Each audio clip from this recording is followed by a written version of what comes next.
Welcome to daily fact. और आज हम डिस्कस करेंगे मोस्ट इंपॉर्टेंट एक छोटा सा टॉपिक है, लेकिन अभी ये न्यूज़ में आ गया है क्योंकि यहाँ पर इंटरनेशनल क्रिमिनल कोर्ट ने जो है वो इजराइल और जो हमास के बीच में अभी वॉर चल रखी है उसके रिगार्डिंग जो है वो यहाँ पर जो है वो वर्डिक्ट दिया है। तो इसलिए ये इंपॉर्टेंट है। प्लस साथ में यहाँ पर दोनों साइड के जो लीडर्स हैं और साथ में जो भी इन्वॉल्व है उनको अरेस्ट करने के लिए कहा है। प्लस इसराइल में यहाँ पर कहा, इसराइल को कहा है स्पेशली कि वो सीज़ फायर लगाए, मतलब जो है वो वॉर को सीज़ करे। यहाँ पर ये जो है वो इंटरनेशनल क्रिमिनल कोर्ट ने कहा है, इस वजह से ये ऑर्गेनाइजेशन न्यूज़ में है। प्लस हम इसको पढ़ेंगे कंपेयर करके इंटरनेशनल कोर्ट ऑफ जस्टिस के साथ। तो इसलिए ये दोनों ऑर्गेनाइजेशंस जो है वो एग्ज़ाम पॉइंट ऑफ व्यू से ही हम पढ़ेंगे। तो शुरुआत करते हैं। जो इंटरनेशनल कोर्ट ऑफ जस्टिस है ये बना था 1945 में, और ये जो है वो प्रिंसिपल ऑर्गन है यूनाइटेड नेशंस का, यानी कि यूनाइटेड नेशंस के जितने भी मेंबर हैं वो इंटरनेशनल कोर्ट ऑफ जस्टिस में भी इंक्लूड होते हैं। आपको कमेंट बॉक्स में बताना है कि इंटरनेशनल कोर्ट ऑफ जस्टिस में भारत की तरफ से यहाँ पर जो एक पर्सनैलिटी है उनका नाम क्या है, बहुत इंपॉर्टेंट है। और इंटरनेशनल क्रिमिनल कोर्ट की अगर हम बात करें तो ये बना था 2002 में। ये जो मतलब एक्ट है, एक्ट इसका मतलब इसके रिगार्डिंग इंटरनेशनल क्रिमिनल कोर्ट के रिगार्डिंग एक फैक्ट है कि ये ना 1998 में बना था, लेकिन जो ये केम इनटू फोर्स की अगर हम बात करें तो वो 2002 में हो रखा है। देन हेडक्वार्टर की अगर हम बात करें तो दोनों का हेडक्वार्टर जो है वो हेग नीदरलैंड में है।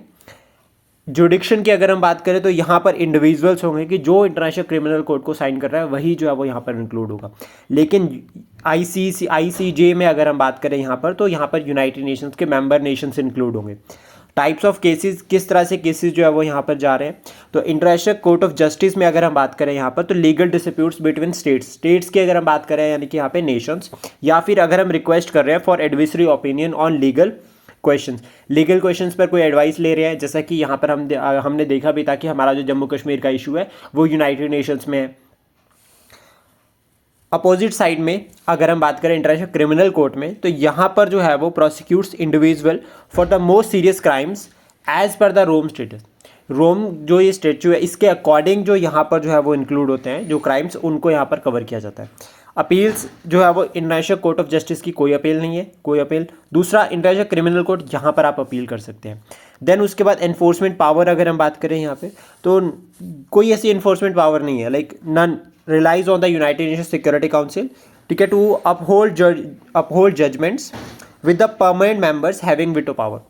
लेकिन दूसरी साइड यहाँ पर कोई जो है वो रिलाइज नहीं है cooperation from the members to state enhance it decision. साथ में फोकस किया जाता है कि मेंबर्स कॉपरेट करें। जो इंटरनेशनल कोर्ट ऑफ जस्टिस या फिर अगर हम बात करें international criminal court of justice, international जो ये क्रिमिनल कोर्ट है यहाँ पर जो मेंबर्स जो इसको साइन करते हैं फिर उनको जो है वो इसके डिसीजंस को मानना पड़ेगा। तो अभी यही चला है कि इजराइल ने इसको साइन किया है तो इजराइल को इसके डिसीजंस को फॉलो करना पड़ेगा। लेकिन भारत यूएसए चाइना रशिया, ये 4 कंट्रीज हैं जिन्होंने अभी रेटिफाई नहीं किया है इंटरनेशनल क्रिमिनल कोर्ट को, ये इसके मेंबर नहीं है। तो ये प्रीलिम में इंपॉर्टेंट है ये टर्म, जो ये लास्ट में जो हमने फैक्ट डिस्कस किया कि 4 कंट्रीज जो है वो इसके मेंबर नहीं है। आई होप ये इनिशिएटिव आपको अच्छा लगा हो। Please support, share and subscribe daily fact. Thank you for today.